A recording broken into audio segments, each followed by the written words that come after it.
Our next speaker is a gentleman named Jim Bogan, who some of you that have been involved in the legislature might know, but I want to share with you, and his bio is in the book, but I want to share with you a little bit. Jim was the, if y'all want to talk, if you want to go in the back, that'd be great. The clicker. There we go. So the first person that I brought onto the Smart Justice lobbying team was Jim. I've known Jim for close to 20 years.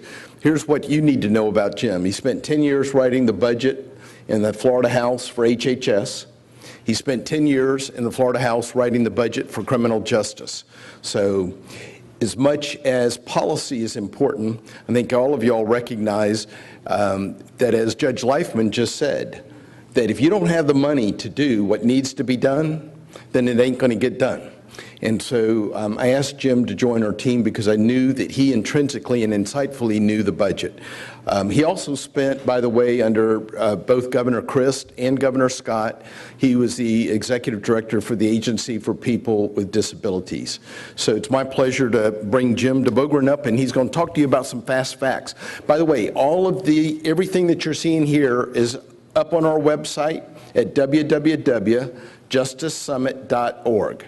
www.justicesummit.org. So all of these PowerPoints will be up on our website. Jim?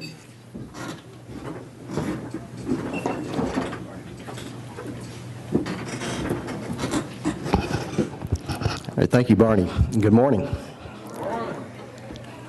Well, I do want to start off by thanking all of you for being here, and I want to thank Barney for the opportunity to participate both in this summit and the one last year. It gave me an opportunity to reconnect with old friends, people who have literally dedicated their adult lives to trying to make a difference in public safety and a better state to live in. And what I want to do here is take us up to 30,000 feet, because a lot of what I'm going to go over is really summarizing, and hopefully you'll see some connections between some of the strategies and policies that have been discussed here and the impact that can have on the state and the nation. First off is just some good news. This is a graph of the 5 largest states in the United States as a whole. You can see pretty much all the states moving in unison. Crime is down, and that is a very good thing, not only in Florida but across the nation. Next slide. Here you can see some actual facts and figures. The trend in Florida is a little more pronounced. That's the good news when we're on the downside. The bad news was when crime was going up at the height of the crack cocaine epidemic, we spiked a little bit higher.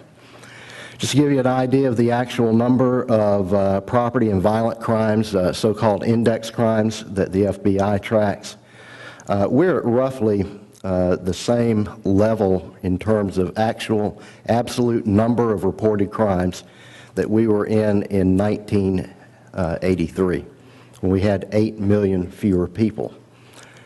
So good news. Now, just to put a damper on that, understand that the Southeast as a region has a higher crime rate than other regions of the United States, and Florida as a state is still above the national average, both in violent crime and in property crime. We're 9th in terms of violent crime, 16th in terms of overall crime rate. Next slide. Now, this is an interesting, perhaps counterintuitive, and again, I want to show you the relationship between crime volume. Again, this is not crime rate per 100,000, because you can actually have an increase in crime volume due to growth in a state, while the number per 100,000 might go down. So in order to show you this, I actually took the actual volume of crime, because that would be a better indicator of how many admissions you're going to have to prison. What you can see is that the inmate population has increased despite the fact that the crime volume, actual reported number of crimes in the state, has gone down. Now, some people are going to say that's a good thing. The reason crime is going down is because incarceration is going up. So let's go to the next slide. And here's what other research has shown. I got a report from the Pew Charitable Trust. And there doesn't seem to be too much connection between incarceration rates, trends, and crimes. You can see Maryland, their imprisonment rate went down 11%, their crime went down 21%. Arizona, their crime went down 21%, incarceration went up. So not necessarily a strong and fast connection or correlation there. Next slide. This is striking to me. This growth in inmate population, and in hindsight I probably should have added to this slide, the cost has been disproportionate to anything else in the state of Florida. Our population has doubled. I tracked back to 78. Our population increased roughly double. Number of crimes has only gone up 20%. Again, that's a good thing. It means we're less likely to be victims of crime. Inmate population, however, has quadrupled, and the cost of incarcerating and caring for those inmates has increased more than 12-fold.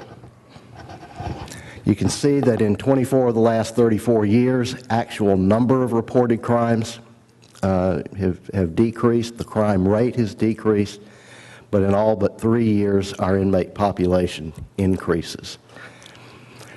Ratio of inmates per 100,000 of our population, that's more than doubled. And today, only 6 states have a higher proportion of its population incarcerated in state prison. Next slide. This is important because it takes a lot of money to house and incarcerate and care for all of these inmates. You can see of all of our justice-related entities, my old budgets, corrections is almost half. And that includes the courts, it includes Justice Administration, our state attorneys, public defenders, includes our Department of Juvenile Justice, the state police, parole commission, etc. Corrections is largely where the money goes. Next slide. Now, if we look within corrections and we see what the money in corrections is being spent for, a little over 2/3, in fact, is spent on inmate security. Okay, this is strictly the inmates, the dorms, the correctional officers who supervise them, the classification staff who determine where they need to be. That accounts for the lion's share. If you take the second largest slice, which is the health services, that's another 17%. And as reported by the gentleman from Texas, if you take all of the inmate-related costs, because Department of Corrections also runs the probation system in Florida, 90% of the cost of DOC, over $2 billion, is spent on inmates. Next slide. Now, this is interesting. Of all the program areas in the department, education and programs is the smallest. And in fact, it's just under department administration. So we're actually spending a little more on administration than we are treatment. Average cost of $300 per inmate during the fiscal year 11-12. Next slide. These costs are going to grow. You can see in June 30th, 2013, the end of the, really the only year recently when inmate population actually declined. We had just over 100,000 inmates. The 2014-15 budget that the legislature will be working on this session, they're going to have to accommodate an inmate population projected to be 103,000. And then by 2019, which is the end of the Criminal Justice Estimating Conference forecast horizon, they're projecting inmate population at 106,000. Give you an idea of how much this costs, and these costs have come down a little bit over the last few years, by the way. Almost $19,000 a year operating cost.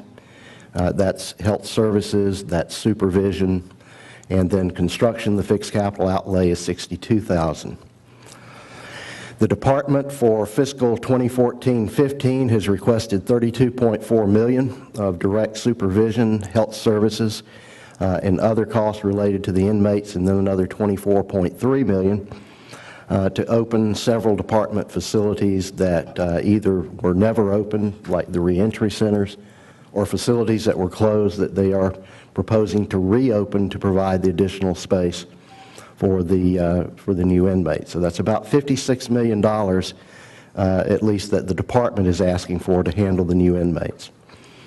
Longer term, just using the Criminal Justice Impact Conference, again, this is the body that does official forecasts for the state in terms of inmate population and cost. We're looking at a price tag of roughly $420 million in operating cost and another $400 million in construction cost, although a fair amount of that's going to be offset by some empty space that the department already has. Next slide. Now, we opened this conference with the question, why is incarceration up if crime is down? And I know the answer to that, or at least I know the mathematic answer to that. The blue line is inmate admissions. That orange line is inmate releases, and I have them actually graphed on the right, and then the actual inmate population is the lighter colored line, and that axis is on the left. And I put these on the same chart just because I wanted you to see that you can see inmate, as long as inmate admissions exceed releases, inmate population goes up. That's just the plain, simple math of the deal. So when you're talking about strategies, when we're in the weeds and we're talking about policies and strategies to reduce the inmate population, if there is a desire not to be spending, $2 billion or and growing on incarcerating people, you've got to be looking at strategies that affect one or both of those variables. And more likely what you're going to be able to affect, at least just politically, is the number of people going in, because the only way to get them out faster is to shorten sentences or reimpose gain time. I don't see that happening here in the state of Florida, but we have had discussions over the last 3 days of a lot of positive things you can do to keep people out of prison. So the admissions, if you can bring down the admissions and get that blue line under the orange line, the inmate population and the cost to the state taxpayers will go down. Next slide. Now, this is interesting, and it's something that policymakers and all of us need to be keenly aware of. Is an average sentence length is 61 months, but most inmates don't stay in prison very long. That 61.2 month average is skewed by a small number of people who get sentenced under 10-20 life or get life sentences, and for purposes of computing averages, they peg them at 50 years. But most inmates have much shorter sentences, and by the time they get the 15% of gain time that's still in state law, they get credit for time served. You're seeing the majority of inmates who get admitted to prison out within 2 years. Another 13.7%, a total of roughly 74% are out within 2 to 3 years. And if you go out to 5 years, then that's that 85%. You're getting into that 85% number that you hear a lot of people reference of these inmates are getting out. And part of that, if you look at just the admissions, is that 42% of them were for third-degree felonies. These are the lowest level in terms of seriousness of a felony that there is. Next slide. You can see, again, this is just by offense type. You can see that drugs and property crime together make more than 50% of the inmate admissions. Not quite a third being violent offenses. These are the guys who are more likely to get the lengthier sentences. And then you have weapons violations, and then that category, other. Those are things like a fourth DUI. They're not it's just a catch-all for a lot of different types of crimes. Next slide. Not unsurprisingly, inmates cycle in and out of the system very frequently. 46% of newly admitted inmates during 12-13 had previously served time in prison, expected to cost over $1 billion. Admissions, as you saw in the graphs earlier, the admissions exceed the releases, but I want to draw your attention to the 33,000 releases, because all these people are coming back to your communities. And it doesn't matter if they don't know how to read and write. It doesn't matter if they still have a drug problem. None of that matters. They're coming back, whether you're ready for them or not. You can't get any tougher on these people unless they commit another crime. And that's not what we want. If we could, and recidivism is going down. There's good news, a lot of good news in this state. Recidivism is going down, but still it's 27.6%. If that number were 26.6%, you'd save $7 million in annual operating cost. So small differences. You've heard over and over and over in this conference, we can't save everybody. We're not going to be successful 100% of the time, but if you're successful, a significant, even small differences mean big results, and those results compound over time. So these investments, this suggests that the investments we're making to try to keep people out of prison, to try to keep people who go to prison from re-entering prison, these investments can have a tremendous payoff if they're done properly. Now, I wanted to also show you that the department's recidivism rate, and this is consistent with the American Correctional Association, it is a good practice. You have to have a cutoff. The department uses 3 years.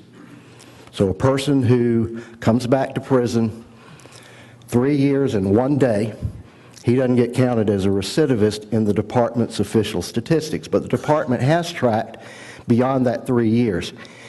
You get out to 5 years, you're looking at roughly 50%. And then if you get out to 8 years, you're looking at roughly 55%. So there's a fair number of these inmates who get released every year that you can expect to see back, and that's a shame. Next slide.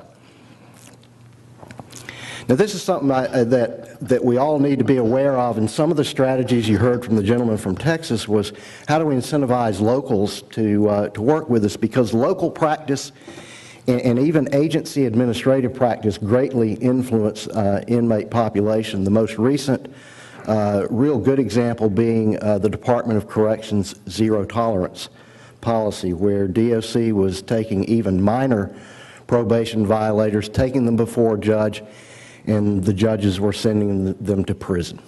And if we go to the next slide, I can show you this is one of the most beautiful charts in terms of showing correlation I've ever seen. You can look your zero tolerance from 03, 04 to 07, 08. You can see the spike there and how it curved up on technical violators. And then year-and-a-day sentences, which were largely a result of local jail overpopulation, you can see that spiked right along with it. So as the state's policy put pressure on local governments, that translated back, the pressure just got put right back on the state. And I was the staff director for the criminal justice appropriation during that peak, and we couldn't build prisons fast enough. And it was sucking up an awful lot of resources that would have been better spent on other endeavors. Next slide. Of course, we all know this. Inmates are more likely to have substance abuse and mental health issues. You can see here some of the statistics, overwhelming. Judge Leifman mentioned that and stated it more eloquently than I can. And I think it is interesting. It doesn't surprise me that a judge would see more psychiatric patients than a doctor. And Can also see that according to DOC, roughly 2/3 of inmates and 58% of the probationers have a need for substance abuse. Next slide. Just wanted to show you the cost. This is from, I got this from Judge Leifman. Just jails, $409 million a year. Prison, $416 million. Add it all up, it's $1 billion, $2.7 million a day. That's a lot of money. Keep going. These are national level statistics on substance abuse cost. This is from 2001. I would suspect these numbers would be closer to $100 billion now in the aggregate. Next slide. Now here's the thing, we do know, and this is research specific to Florida, that giving people appropriate substance abuse treatment, mental health programming, vocational programs, and helping them with their educational deficiencies, it has results, demonstrated measurable results. Next slide. However, remember back when I showed you where the funding in the department is almost all security, very little education and programs. So as a result, out of 100,000 plus inmates in any given year, you don't really have very many of them participating in the types of treatment and programming that has been proven to be beneficial to them. Next slide.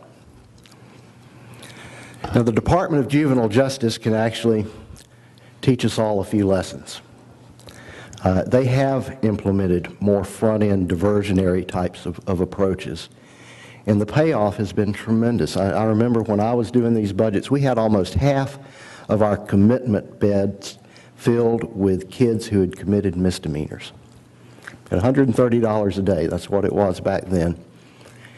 And as a budget analyst, working for policymakers, I felt that was one of those areas that really needed to be looked into, because these are kids who are being kids, they're getting picked up, and what used to have been handled with mom and dad, maybe a trip to the principal's office, was landing in the system at great cost, not only to state taxpayers, but to but the human cost are incredible. You lose kids that way. Let's go to the next slide. I want to wrap this up by just briefly recapping some of the opportunities that have been identified. Mostly this is coming from Mr. Levin, but all of these have the potential to affect either that release number or the admission number that is what drives taxpayer cost and certainly the intangible human cost. Incentivize locals to develop plans to deal with low-level offenders so that we're not getting the year and a day. That local problems handled locally with effective interventions, that can prevent inmate admissions. The HOPE program, graduated intermediate sanctions. Strengthen supervision programs. Increase the use of technology to hold people accountable. Create day reporting centers. And we have bolded and italicized some of these that are at least in discussion. Reform drug sentencing laws. We have a bill that's been filed in the legislature that would raise the minimum quantity to get a trafficking offense for oxycodone. Next slide. Require diversion in probation for certain low-level drug possession offenders. There's a bill, I believe, pending in the legislature. Whether it's going to go anywhere, I'm not sure, but it would waive the 3-year minimum mandatory for certain first-time drug offenses. Expand post-release supervision and treatment. Transitioning inmates in reentry facilities closer to their homes obviously gives them a chance to reconnect with family, get a job in the community where they're going to be living. The Attorney General spoke about uncoupling your criminal record from the right to work, the right to receive professional licenses. increasing vocational training opportunities, and certainly one of the main priorities for the Smart Justice Alliance, we want to make sure that inmates get a picture ID, because without that, you can't even take your $50 and get a room at a Motel 6. Next slide. This one I found interesting, liability protection for employers that hire ex-felons, make it easier to expunge records, limit the use of direct file. All of these, by the way, are options that have been discussed and many of which have been adopted. I just want to remind you that Mr. Mark Levin is very much a conservative. And these are strategies that have been employed in a very conservative state, Texas. So these are not necessarily left-wing type strategies. They're common sense strategies to hopefully reduce taxpayer costs and increase public safety. The final one is one that, on this list, is one that we think is going to become a big issue in Florida, particularly as inmates get older. You're getting a number of inmates who they get Alzheimer's, they're getting older, and they are completely, totally incapacitated. And I'm not sure, you're finding a lot of these people by default winding up in very expensive hospital beds, and probably by having other options you can reduce cost for inmates who are no longer a threat to society. Next slide. Now this is interesting. This was presented previously. This is the kind of punishment that victims prefer. This is in Iowa, and you can see most victims of property crime want their money back. Okay, not too many of them really want jail because you're not going to get your money back if the guy's in jail. Let's go to the next slide. Also wanted to just recap, and this has been presented previously, so I'm just taking a couple of highlights, but you actually do have public and voter support for some of these reforms. You saw this was presented by Mr. Levin. 81% of Republicans, 86% of independents, and 89% of Democrats agree that nonviolent drug offenders are probably better off getting probation and treatment than going to jail. And then we did a survey here in Florida a year ago, Miss Marion Johnson, who you heard from yesterday. And what she found was 84% of Floridians support alternatives to incarceration for nonviolent offenders. 88% support work programs for low-level nonviolent offenders so that they can pay child support and victims can get their money back. So there is public support for these types of initiatives because the public understands that these are the things that you need to do to continue to get the good results that we've gotten. And that is to lower the cost so that our public money can be spent on more productive endeavors and to also make our communities safer. And with that, I'm going to turn it back over to Barney, and thank you for your attention.